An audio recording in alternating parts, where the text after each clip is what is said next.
Well, hi everyone, Sean Humphreys here. Welcome to the Take Charge of Change podcast. So in this edition of the podcast, we're going to continue with our discussions focusing on retirement, all things retirement. This post is titled Getting Clear on Current Reality. So for those of you that are seeing this particular blog for the first time on retirement, the reason we're doing it is at Take Charge of Change, we're about curating and developing content to help people navigate change. There's two sets of major change forces we have to navigate. So at the macro level, there's changes economically, politically, technology is having a massive impact.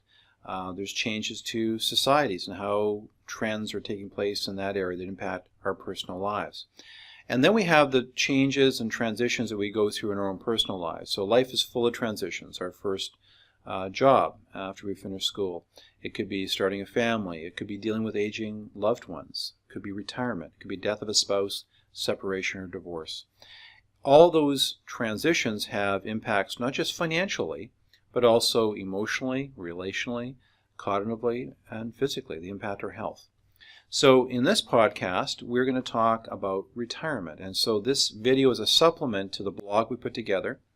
If you're watching the blog on YouTube as an example, I'd encourage you to hit the link that takes you to the blog itself. There's additional resources and links that you'll find helpful. So this is a topic that you're interested in. Again, it's a part of a series of blogs that we're putting together on the retirement planning category. So let's go through the blog. I'm going to give you a high-level tour overview, and then you can take a look at the blog and some of the supplemental materials in more detail if that's something you'd like to do. So the first thing I want to talk about is our model for planning retirement.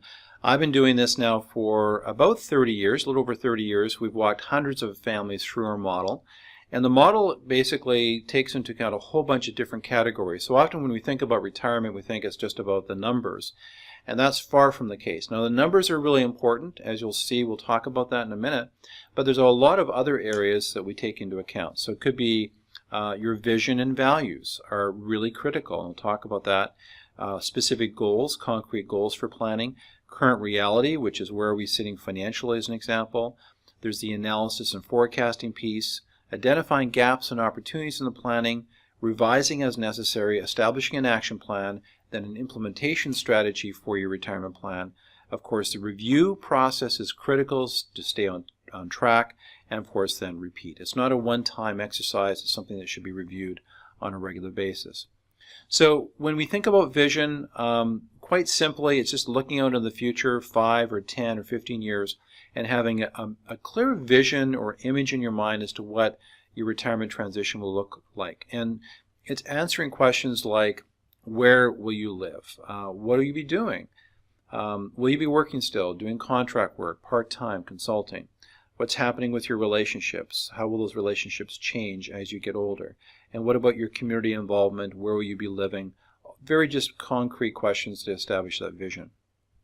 The next piece is values. And so it's really more about, what do you want to leave as your legacy? What impact do you want to have on your family? What kind of experiences do you want to have when you retire? And so one of the questions we ask people is what's important about money to you? So whether you work with a retirement coach or whether you're doing it on your own, it's really getting clear on these values. Now the values discussion is important because that's the rocket fuel that will keep you engaged in this process.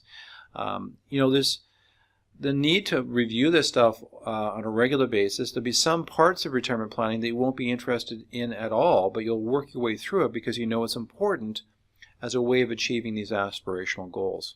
So we walk people through this exercise, and I almost never hear my goal is to get better returns, save taxes, and handle my cash flow better. Now those are tools in the kit bag, but that's not the overarching aspirational goals that people have. It's going to be things like, Sean, I want to experience peace of mind. I want new experiences and grow personally.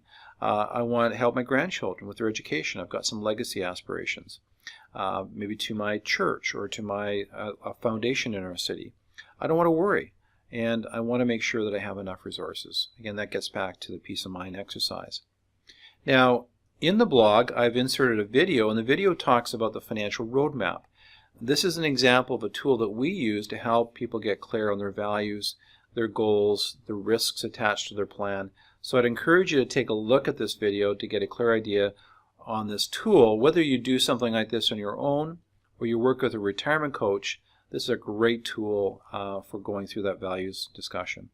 Now, once we've done that, now we're getting clear on the goals. Now, the goals can be very concrete. You can see here it's things like, what level of after-tax income do you want to achieve? How much do you want that inflation adjusted? What travel experiences do you want to have? When will they happen? What will the dollar amounts be? Is philanthropy important to you? Do you want to build that into your plan? How about property? Will you downsize? Buy recreational property? Will you travel more, maybe rent something in the States, or will you buy property? And then how specifically do you want to assist your family, if any goals around that? The next piece is the current reality, and current reality is assessing where you are financially. For the most part, that's the focus.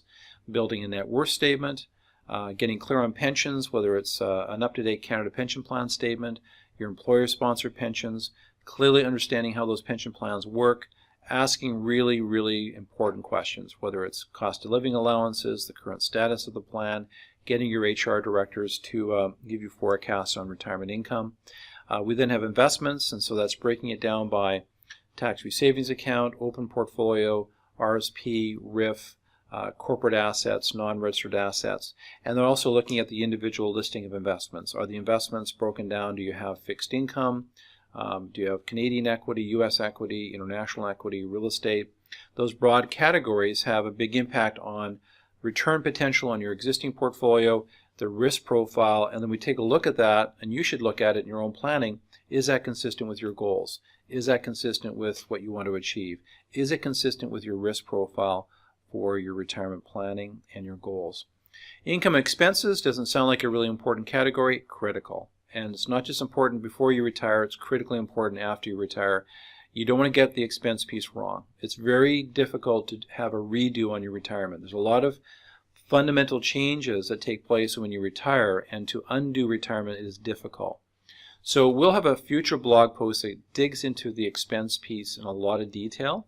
For now, it's just really important that you make a mental note that you want to be very clear on your expenses.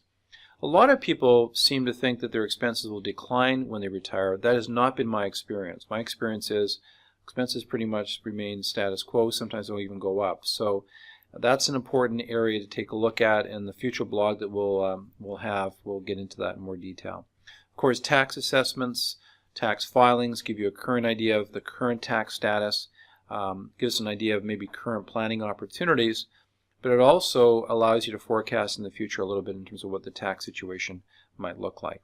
We then get into analysis and forecast. Now, the analysis, what you see here is a video that we've inserted, which looks at a financial planning modeling software that we use for our own clients when we're engaged in retirement coaching. There's a lot of online calculators out there, but unfortunately they're very rudimentary. They don't do a great job. And when you think about it, when you're planning your retirement, you're looking at this integration of, Canada Pension Plan, Old Age Security, the same thing for my spouse. So I then have maybe RSP assets, tax-free savings accounts, RIF accounts, locked-in retirement accounts. Eventually those will generate income through a LIF and a PRIF. And I might have corporate assets that may be used and coming out of my corporation at some point to supplement income. And I might have non-registered assets. It can be very, very complicated. So we use these very powerful modeling software applications to simulate retirement from a number standpoint. So I'd encourage you to take a look at that video.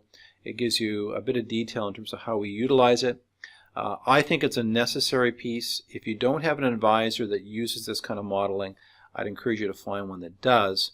And this is one area where retirement coaching can be very helpful. It's difficult to replicate this on your own if you're not actually engaged in retirement coaching directly. Now, once you do that, I also think that you should take a look at practicing retirement. So how do you do that? Well, it could be a thought experiment. What would my day look like if I was retired compared to what I'm doing today? Can I live with that? Or the changes I have to make?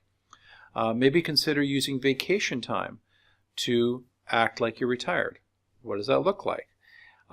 Look at your retirement budget. So look at the after-tax cash flows you think you need, and then spend a bit of time living on that after-tax cash flow before you retired. What does that instruct you? I'd really encourage you to think through those things so you're as well prepared as possible. And then the next step in the retirement modeling process and looking at retirement gaps and opportunities. So when we do the analysis, we look at the goals, we look at the assumptions, that sometimes will identify either gaps or opportunities. It may mean for some people that they need to push back their retirement, maybe save more. Maybe there's other strategies that will allow them to hit the targets that they have set for themselves. So gaps in opportunity analysis is really critical.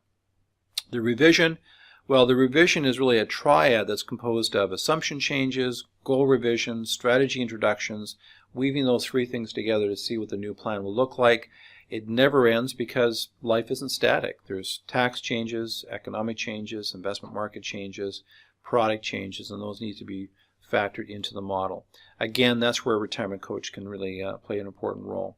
And then action plan. So what are the specific things that need to be done? Who does it? What are the dates for those things? And I put together just a sample, one action item. You can take a look at that to give you an idea.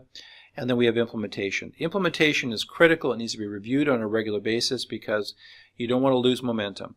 Some of the things don't need to be implemented for a long time. Other things have to be dealt with right away. So the implementation stage is critical. And then reviews.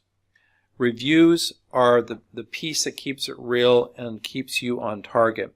The analogy I use for that whole topic is, you know, a flight from San Francisco to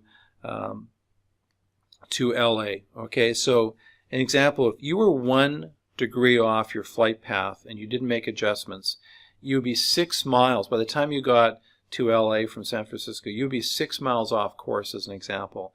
So retirement income planning and wealth planning is a lot like that. I mean, it's incrementally making adjustments along the way to take into account, like I said, changes to your risk profile, changes to your goals, changes to capital markets, changes to tax planning and tax rules and guidelines, changes to family circumstances. So all these things sort of play a role in terms of that incremental adjustment that needs to be made. It's not sort of just set it and forget it. It needs to be updated regularly.